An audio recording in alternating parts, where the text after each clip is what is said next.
నమస్తే welcome to star super star.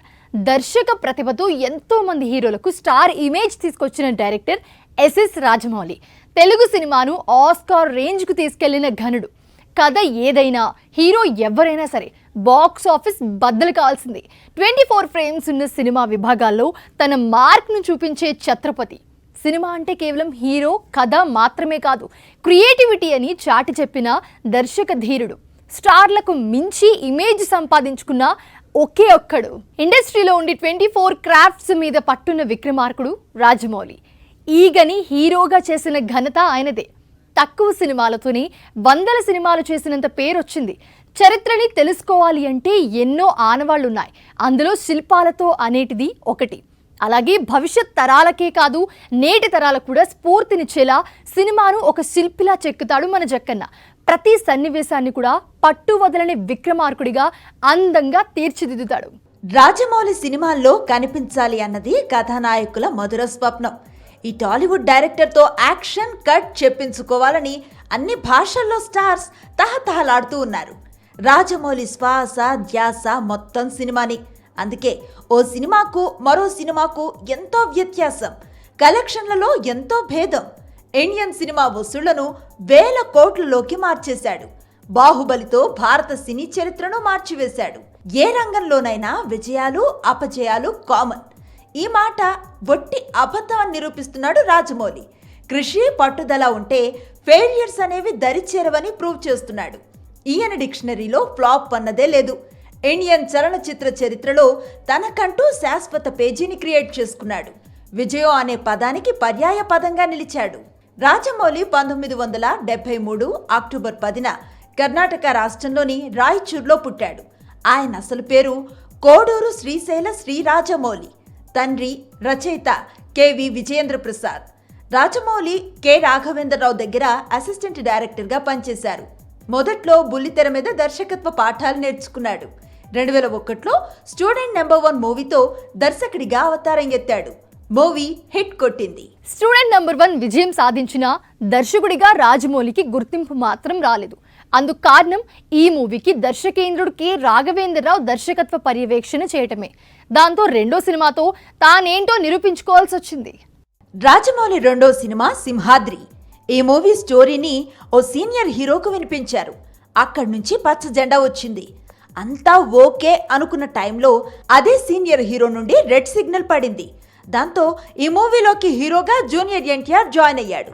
Cinema release అయి block buster hit కొట్టింది. రాజమౌళికి దర్శకుడిగా మంచి గుర్తింపును తీసుకొచ్చింది. జూనియర్ ఎన్టీఆర్తో జక్కన్నకు మంచి కమ్యూనికేషన్ ఉంది. అందుకే ఈ కథానాయకుడితో యమదొంగ అనే మరో సినిమాను తెరకెక్కించాడు. సోషియో ఫాంటసీ జానర్లో తెరకెక్కిన ఈ మూవీలో లేటెస్ట్ టెక్నాలజీతో యమలోకాన్ని సూపర్బ్గా చూపించాడు. ఈ మూవీ కూడా ఆడియన్స్ ను బాగా ఆకట్టుకుంది. సినిమాకు కొత్తదనం చూపించడం, మేకింగ్ అండ్ టేకింగ్ తో కట్టిపడేయడం జక్కన్న స్టైల్. పాత్రల ఎలివేషన్, సన్నివేశాల చిత్రీకరణ, ఇలా ప్రతి దాన్ని కూడా పక్కాగా ప్లాన్ చేసుకుని వెండితెర మీదకి తీసుకొస్తాడు. అందుకే ప్రేక్షకుడు లీనమై సినిమాను చూస్తాడు. సై అనే సినిమాతో రగ్బీ అనే కొత్త ఆటను తెలుగు ఆడియన్స్ కు పరిచయం చేసి విజయం అందుకున్నాడు. ఇక ప్రభాస్ కటౌట్ కు సరిపడ స్టోరీ రాసి ఛత్రపతి సినిమాతో విజయ ఢంకాను మోగించాడు. మాస్ ఆడియన్స్ ఈ మూవీకి బ్రహ్మరథం పట్టారు. అప్పుడు తెలీదు ఫ్యూచర్లో ఈ కాంబినేషన్ కొత్త చరిత్రను లిఖించబోతుందని. రాజమౌళి విజయాల లిస్టులో విక్రమార్కుడు అనే సినిమా కూడా చేరింది. వరుస ఫ్లాపులతో ఉన్న మాస్ మహారాజా ఈ మూవీతో హిట్ ట్రాక్ మీదకు వచ్చాడు. విక్రమ్ సింగ్ రాథోడ్, అత్తిలి సత్యబాబు పాత్రలతో రెచ్చిపోయాడు. తనదైన మేకింగ్ తో ఈ యాక్షన్ జానర్ మూవీతో మరోసారి సత్తా చూపించాడు దర్శక దిగ్గజం. మగధీర ఓ సంచలనం.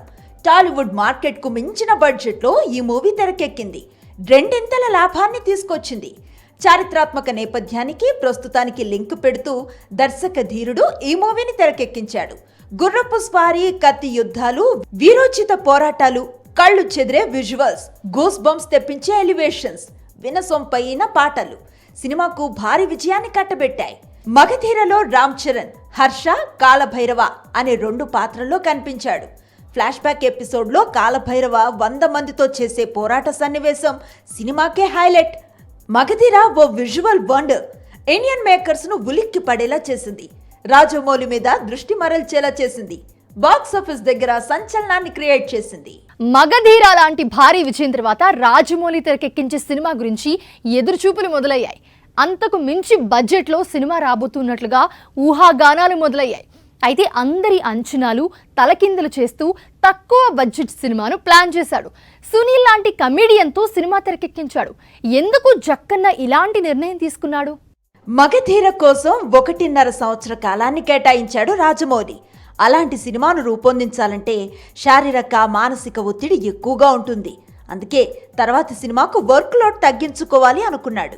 అందుకే తక్కువ బడ్జెట్లో యాక్షన్ కామెడీ జోనర్లో మర్యాద రామన్న సినిమాను ప్లాన్ చేశాడు. ఇంగ్లీష్ మూవీ అవర్ హాస్పిటాలిటీ స్ఫూర్తితో ఈ మూవీ రూపొందింది. ఈ సినిమా కూడా మంచి విజయాన్ని సాధించింది. మర్యాద రామన్న తర్వాత మరోసారి తక్కువ బడ్జెట్లో సినిమా ప్లాన్ చేశాడు జక్కన్న. ఈగా టైటిల్తో సినిమాను రూపొందించాడు. కానీ రాజమౌళి విజన్ కు తగ్గట్లుగా ఖర్చు పెరుగుతూ పోయింది. సౌత్ అన్ని లాంగ్వేజెస్ లో విడుదలైన ఈ మూవీ విజయవంతంగా మారింది. తర్వాత బాలీవుడ్ లో కూడా రిలీజ్ అయి అక్కడి ప్రేక్షకులను కూడా మెప్పించింది. ఒక సినిమాలో ప్రభాస్ చెప్పే డైలాగ్ ఇది. ఇన్ని సంవత్సరాల నుండి ఒక లెక్క, ఇప్పటి నుండి మరో లెక్క. ఇది రాజమౌళికి వర్తించే మాట. బాహుబలికి ముందు ఓ లెక్క, బాహుబలి తర్వాత మరో లెక్క. ఎందుకంటే రాజమౌళి విశ్వరూపం ప్రపంచానికి చూపించింది ఈ సినిమా. భారీ బడ్జెట్లో రూపొందించి ఇండియన్ సినిమా హిస్టరీలో కొత్త రికార్డులు క్రియేట్ చేశారు. ఇండియన్ స్క్రీన్ మీద ఓ విజువల్ వండర్ ను క్రియేట్ చేయాలి అనుకున్నాడు దర్శకుడు రాజమౌళి. అందుకు తగ్గట్లే కథను రాసుకున్నాడు. అన్నీ సిద్ధమయ్యాయి. శోభా యార్లగడ్డ, ప్రసాద్ దేవినేని లాంటి నిర్మాతలు కూడా రెడీ అయ్యారు. ఈ మూవీని 2 భాగాలుగా తెరకెక్కించాలని డిసైడ్ అయ్యారు. సౌత్, నార్త్ భాషల్లో విడుదలైంది. అయితే అన్ని భాషల్లో పాజిటివ్ టాక్ వచ్చినా తెలుగులో మాత్రం మిశ్రమ స్పందన తెచ్చుకుంది. బాహుబలి ది బిగినింగ్ మూవీకి మొదటి రోజు తెలుగులో మిశ్రమ స్పందన వచ్చింది. దాంతో రాజమౌళి కలత చెందాడట. నిర్మాతలకు భారీ నష్టం రాబోతుందేమో అని భయపడ్డాడట. అయితే వారం తిరగకుండానే టాక్ పాజిటివ్గా మారింది. దాంతో వసూళ్లు సునామీలా వచ్చి పడ్డాయి. బాక్సాఫీస్ దగ్గర 600 కోట్లకు పైగా కలెక్షన్లను రాబట్టింది. ఈ మూవీలో నటించిన యాక్టర్లందరికీ పాన్ ఇండియా ఇమేజ్ వచ్చింది. ఆడియన్స్ కు ఎప్పుడు ఏమివ్వాలో తెలిసిన వాడు జక్కన్న. ఎమోషన్ ఎప్పుడు పండించాలి, ఎలివేషన్ తో ఎలా కట్టిపడేయాలి అనేది తెలిసిన వెండితెర మాంత్రికుడు. బాహుబలి విజయం సెకండ్ భాగం మీద అంచనాలను పెంచింది. రాబోతున్న భాగం మీద ఇంట్రెస్ట్ క్రియేట్ చేసేలా క్లైమాక్స్ ను చిత్రీకరించాడు. నమ్మకస్తుడైన కట్టప్ప బాహుబలిని కత్తితో పొడవటం అనే ఊహించలేని ట్విస్ట్ తో మొదటి భాగాన్ని ఎండ్ చేశాడు. దీంతో బాహుబలి 2 మీద అంచనాలు ఆకాశాన్ని అంటాయి. దాంతో బాహుబలి 2 కన్క్లూజన్ మూవీకి భారీగా ఓపెనింగ్స్ పడ్డాయి. ఎక్స్పెక్టేషన్స్ తో వచ్చిన బాహుబలి 2 ప్రపంచ వ్యాప్తంగా 1800 కోట్లకు పైగా వసూళ్లను రాబట్టింది. ఇండియన్ సినిమా స్టామినాను చూపించింది. హిందీలో 500 కోట్లకు పైగా వసూళ్లు రాబట్టి ఎక్కువ కలెక్షన్లు రాబట్టిన చిత్రంగా కొత్త రికార్డును క్రియేట్ చేసింది. అలాగే ఒక్క ఇండియాలోనే 1000 కోట్లకు పైగా కొల్లగొట్టింది.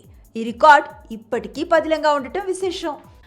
RRR సినిమాతో అంతర్జాతీయంగా మరోసారి సత్తా చూపించాడు దర్శక ధీరుడు రాజమౌళి.